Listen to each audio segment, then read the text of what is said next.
So as promised, the first national convention gets underway today at UNISA's main campus and continues to tomorrow. Ayanda Nyathi is agenda anchor who's watching developments there on that front for us. So a very good morning, Ayanda. Lots to cover this morning, I'm sure. Absolutely, Mkolisi. That's probably the understatement of the hour. We're coming to you from UNISA's main campus in the country's capital. And if it sounds like I'm shouting, you'll forgive me. It is a hive of activity, to use a cliche. There are so many people who've already arrived here at UNISA's main campus, hoping, of course, to get a glimpse of what the first step of this mammoth task is likely to look like. And of course, to take you back how we got here, it was the former president of the country in Thabo Mbeki who actually, if you like, brought this idea into the public domain in a more centralized way. He was actually marking 30 years of the country's democracy in April of 2024, and he was taking stock of just the levels of corruption and infrastructural decay in the country, and suggested that perhaps a way out of that melee is to get as many stakeholders in the room, so to speak, and speak about our issues with the hopes of coming up with a solution. Needless to say, since then, so much has unfolded. The man himself and the former president releasing a scathing letter through his foundation yesterday, where he announced that he will not be part of these ongoing discussions.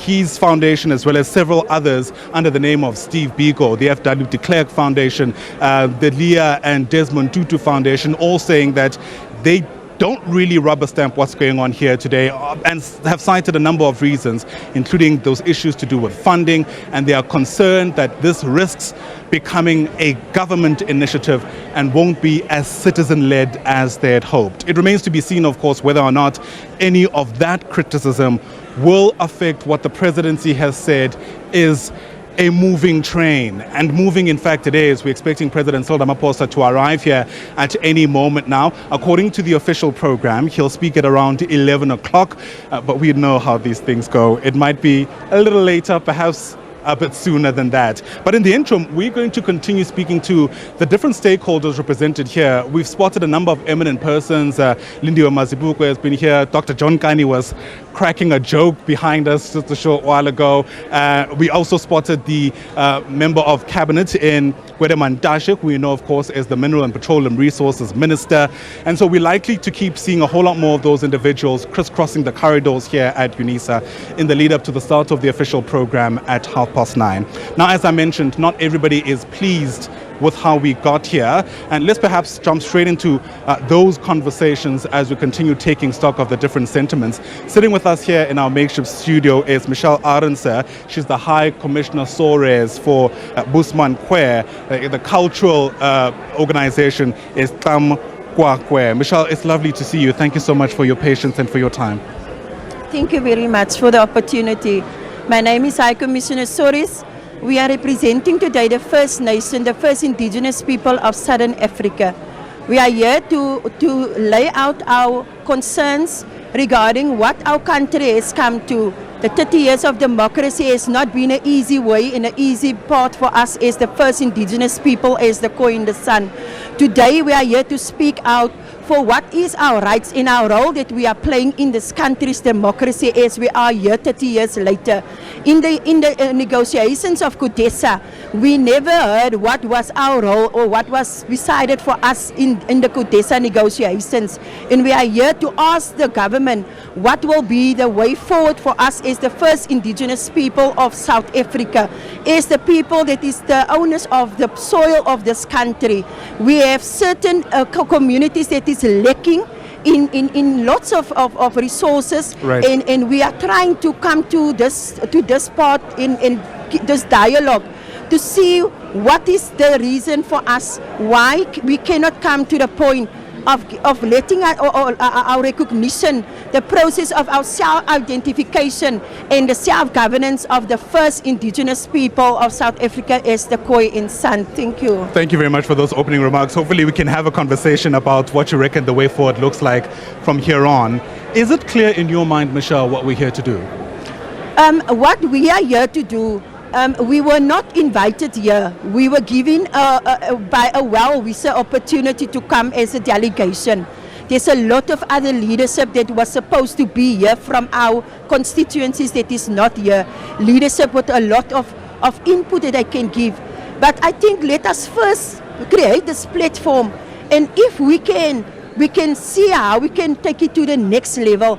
Maybe if we can, maybe by the next convention, we can invite, or by a next opportunity, those that must be taking part in the dialogue itself, they must be present in the dialogue.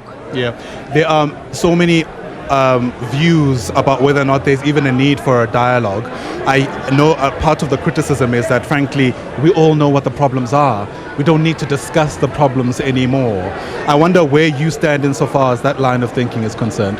Well, we engage with government. We've been engaging with government for 30 years in the democracy that we are as a country. And our constitution is, I say, it's a roadmap for us where we must be. In the 30 years, we're from counting the 30 years from where we come from and where we are now. I think a dialogue is very important so that we can come and we can take stock to, if we as the role players and the government itself, if we did our task for the 30 years.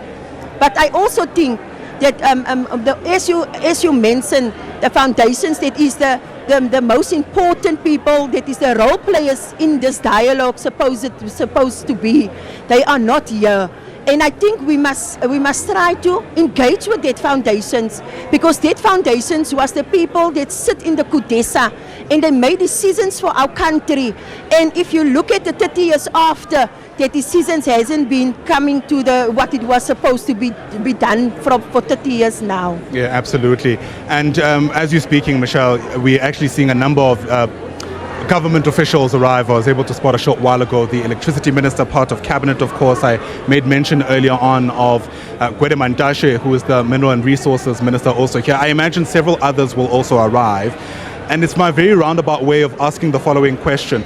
If you were to take stock of the report card for the current administration, who in many ways are the custodians of this dialogue, how satisfied are you as an organization of how they've done so far? Well, if we as the first indigenous people of South Africa can talk, we are not very satisfied.